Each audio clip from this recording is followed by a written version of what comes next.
रोहा तालुक्यात एक अत्यंत खळबळजनक आणि हृदयस्पर्शी घटना घडली आहे। रोहा कोलाड रोड लगत असलेल्या ओम चेंबर बिल्डिंग मध्ये राहणारे उर्मिला सिद्धाराम कोरे वय 52 वर्ष यांनी आपल्या अवघ्या 1 वर्षाच्या नातवासहित बिल्डिंगच्या टेरेसवरून थेट खाली उडी घेतली।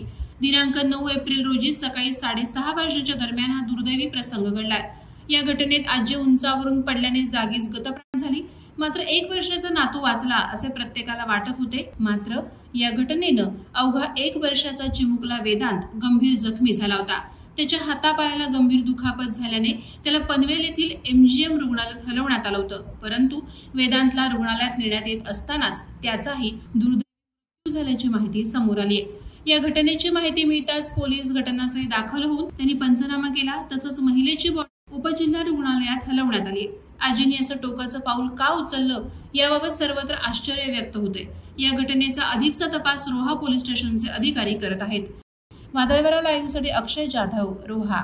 नवी मुंबई व रायगड जिल्ह्यातील ताज्या बातम्या आणि घडामोडींसाठी सबस्क्राईब करा वादळवारा लाईव्ह चॅनल आणि दाबा बेल आयकॉन।